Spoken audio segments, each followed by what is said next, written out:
Hello, আসসালামু আলাইকুম। সবাইকে স্বাগতম জানাচ্ছি আমার আরেকটি নিউ ভ্লগে। আশা করছি আপনারা সবাই ভালো আছেন এবং আপনাদের দোয়ায় আমিও আলহামদুলিল্লাহ ভালো আছি।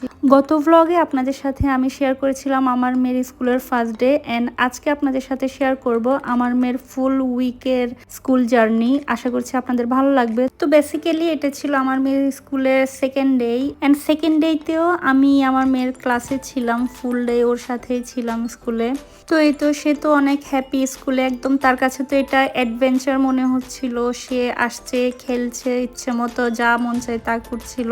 তো এরপর এখন বাসায় যাওয়ার টাইম, অ্যান্ড অ্যাজ ইউজুয়াল সে বাসায় যাওয়ার সময় খুবই এক্সাইটেড থাকে। সে নানুর কাছে যাবে, নানার কাছে যাবে, সবাইকে স্কুলের গল্প শোনাবে। তো এই জন্য সে অনেক হ্যাপি। তো ওকে আমি বাসায় ফ্রেশ করে রেখে খাওয়া দাওয়া খাইয়ে আমি চলে আসলাম বাহিরে কিছু কাজে। তো মূলত এটা হচ্ছে আমাদের মিউনিসিপাল অফিস, মানে আমাদের কমুনে। তো এখানে আমি এসছিলাম আমার হাজব্যান্ডের ইউনিভার্সিটির অ্যাডমিশনের জন্য কিছু পেপারস নিতে। বাট আমি যেই কাজে এসেছিলাম তারা আমাকে কখনো এই অফিস তো ওই অফিসে পাঠাচ্ছিল। তো সবগুলো অফিসে ঘোরার পরেও আনফরচুনেটলি আমার কাজটা হলো না, আমি পেপারগুলো নিতে পারিনি। অ্যান্ড এই জায়গাটা দেখে আমার কাছে অনেকটা পারদেশ মুভির একটি গান ছিল, নেই হোনাতা। তো ওই গানের মনে হচ্ছিল যেন ওই জায়গাটাই একদম সিনটা চোখে ভাসছিল। তো যাই হোক, এরপর আমি চলে গেলাম কাফ অফিসে। অ্যান্ড কাফ অফিসে গিয়েও কোনো কাজ হলো না। সে বললো আমরা যেই কাফ থেকে আমরা ইজে করি ওইখানেই যেতে। এখন আমি চলে যাচ্ছি হচ্ছে স্টুডিওতে। ওইখানে আমি আমার মেয়ের স্কুলের একটি অ্যালবাম বানানোর জন্য স্কুল থেকে কিছু পিকচার প্রিন্ট করে দিতে বললো। তো আমি ওইগুলা প্রিন্ট করতে গেলাম।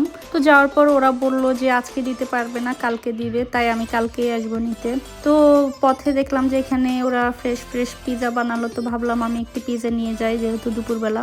এখানে সন্ধ্যেবেলায় আমার ভাই নাপোলি থেকে এসেছিল, ছোট ভাই। তো আসার সময় আমার এবং আমার ছোট বোনের জন্য গিফট এনেছিল। তো এগুলাই দেখাচ্ছিল। তো এটা হচ্ছে নেক্সট ডে 5 তারিখ সকালবেলায়। তো এখন পর্যন্ত আমি এবং আমার মেয়ে আমরা কেউ জানি না যে নেক্সট কি হতে যাচ্ছে। আমরা মা মেয়ে দুজনই অনেক শক ছিলাম। জি হ্যাঁ, আমার মেয়ে কান্না করছিল, কারণ আমরা এক্সপেক্ট করি নাই যে আজকে আমাকে একসাথে ক্লাসে ঢুকতে দিবে না। তো আজকে ওরা গেট থেকে আমার মেয়েকে রেখে দিল, অ্যান্ড আমাকে বের করে দিল স্কুল থেকে। বলল তুমি আজকে ক্লাসে যাবে না, না হলে ও একা আসতে অভ্যস্ত হবে না। তো এই মোমেন্টটা আমার জন্য যে কতটা হার্ট ব্রেকিং ছিল, মানে আমার জীবনের সবচেয়ে কষ্টের মুহূর্ত ওইটাই ছিল। অ্যান্ড আমার মেয়ে ননস্টপ একদম স্কুল ছুটি হওয়া পর্যন্ত কান্না করছিল। অ্যান্ড আমি বাহিরে দাঁড়িয়ে দাঁড়িয়ে জানালা দিয়ে তা শুনছিলাম আমার ছোট বোনের সাথে। মানে এই মুহূর্তটা যে কতটা পেনফুল ছিল আমার জন্য, ওকে এভাবে কান্না করতে দেখা এবং ওকে একা স্ট্রেঞ্জারদের কাছে রেখে আসা, এটা আমি বলে বোঝাতে পারবো না। যারা মা তারা অবশ্যই বুঝবেন। তো যতক্ষণ স্কুলের ভিতর থেকে আমার মেয়ে কান্না করছিল, ঠিক ততক্ষণ আমিও বাহির থেকে আমার মেয়ের জন্য ছটফট করছিলাম, কান্না করছিলাম। তো ওর জন্মের পর থেকে আমি কখনো ওকে 1 ঘন্টার জন্য কোথাও একা রেখে যাইনি, কারো কাছে 5 মিনিটের জন্য রেখে যাইনি। সবসময় আমার পাশে ছিল। অ্যান্ড আজ লাইফে ফার্স্ট টাইম, মানে আমার মেয়ে হওয়ার পর থেকে এই প্রথম আমার মেয়ে আমার থেকে আলাদা ছিল। এটা যে কতটা কষ্টকর ছিল আমার জন্য, একটি মায়ের জন্য, এটা একমাত্র আরেকজন মাই বুঝতে পারবেন। তো এটা ছিল গত শুক্রবারের কথা, ফ্রাইডে। অ্যান্ড আজকে রবিবারে আমি গিয়েছিলাম হচ্ছে আমার বোনের ট্র্যাক স্যুটটা চেঞ্জ করতে, যেটা আমরা ব্যাক টু স্কুল শপিংয়ে নিয়েছিলাম।